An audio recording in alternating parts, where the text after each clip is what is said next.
So today I'm visiting a dear friend of ours, and he's going to show me how to make a Jewish comfort food. We're actually related to them through our dogs. One of our dogs, Mimi, she's a mom to one of their dogs. So anyway, I can't wait to learn more about this dish. 本日は特別な友人宅に招かれています。彼がJewish Comfort Food、ユダヤ教の特別な朝食の作り方を教えていただけるということで、今から伺います。実は彼の家族とは犬をつながって、ファミリーなんですね。我が家の犬ミミちゃんの息子にあたるのが、彼のお家にいます。ということで、特別な家族です。それでは早速伺ってみましょう。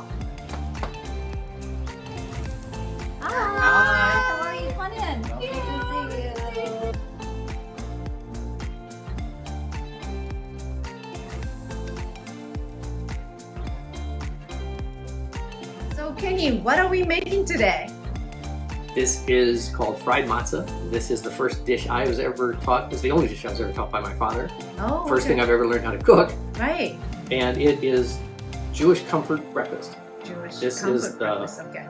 Every Jewish family has some version of this. Okay. We call it fried matzah. Right. Most people call it matzah brai. My understanding, and this is argued by everyone alive, right, is that the difference is matzah brai is more egg to the matzah, fried matzah is more matzah to the egg. Interesting, So okay. that's our version. So what is matzah? Matzah it's a Jewish cracker. It's bread that never rose, that had no yeast. Right. It's a very important symbol in Judaism, specifically today, which happens to be Passover. Passover is the celebration of the Jews being escaping from slavery in Egypt. Moses took them out into the desert. Right. When they went out, they had to grab everything they had as fast as they could. Right.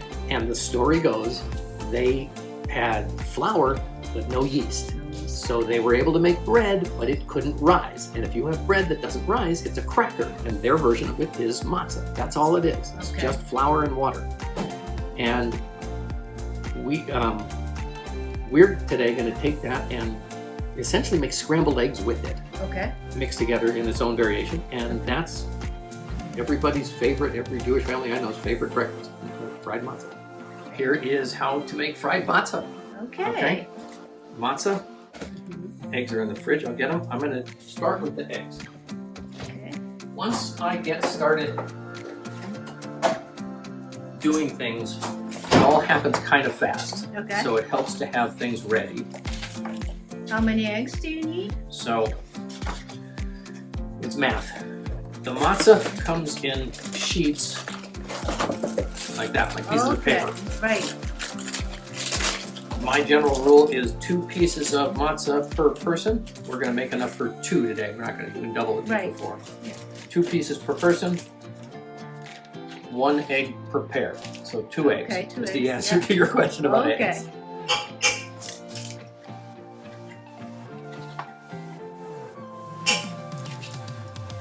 Like I say, is basically eggs with matzah, and this is how you do it. Beat the eggs. Start with the loosely beaten eggs. Some kosher salt, obviously. Okay. A little pepper. Pepper. I like a little nutmeg. Okay. Apparently a squeeze or 2 of lemon, just the tiniest amount, makes the eggs fluffier. Okay, that's fine. Then we take the matzah, all 4 of them, Okay. and we take them over to the colander that's sitting in the sink, and you fold them until they crack a couple of times. That will give you roughly bite-sized pieces. Then move again, the fold and the crumble. Now you know if you squeeze them too hard, they turn into sand, and that's matzah meal. That's what you mix with eggs to make matzah balls. Yeah, and it works here too.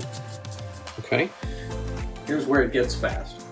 I'm going to start by turning the fire on under this pan.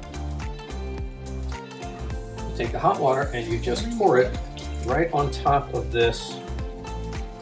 Quickly, all the water, let it run out. Boom, shake it out. And then I'm gonna take this, as soon as it stops dripping, over to the eggs and dump it in. Boom.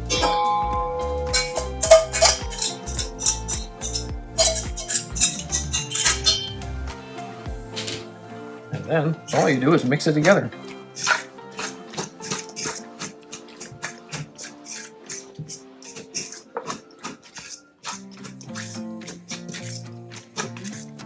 Then you drop some butter into the hot pan.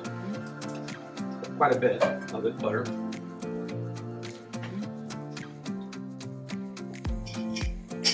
Just like scrambled eggs.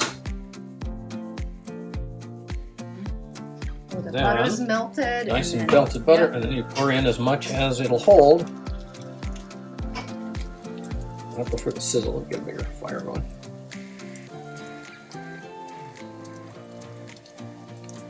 There we go.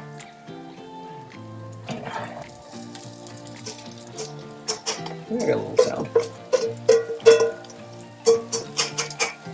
But keep it moving. Keep it moving, okay.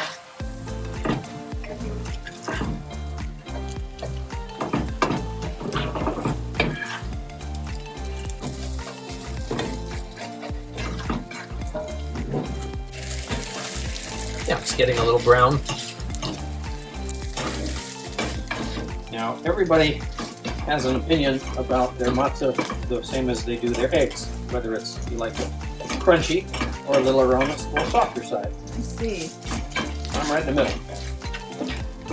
So you can see the edges are getting kind of black and brown. The rest of it's drying out. There we go. See, it's kind of smoking, pretty brown, getting kind of golden brown there. That's how I like it. Okay. A lot of people do it with onions too. Put an onion in there? Yeah. Kind of an eggs and onion thing. I'd say that's ready. Take a couple plates.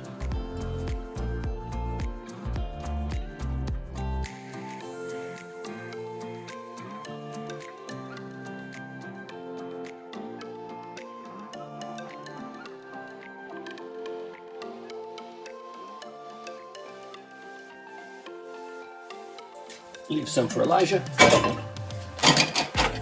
Who's Elijah? He's the guy, prophet, that you leave the door open for in a chair at Passover that no one sits in. That's for Elijah. A glass of wine there, a setting. Right. And that's it. And then, come on, bud. Our family is a powdered sugar family. Okay. Show us how you're gonna eat. Sugar on top.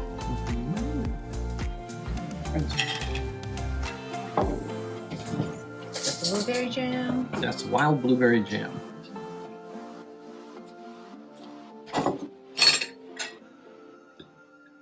Perfect for dipping.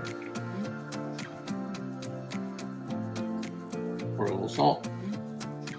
Salt too. Separate section.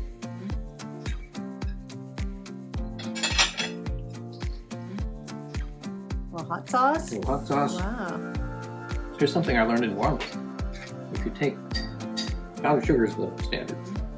If you take powdered sugar and you mix it with hot sauce, you get this paste that's not hot at all. And it's delicious. I know it looks like an insane amount, but you mix it with the sugar. And it smells. Yeah, that's the vinegar. It's great. It's great. It's not that bad.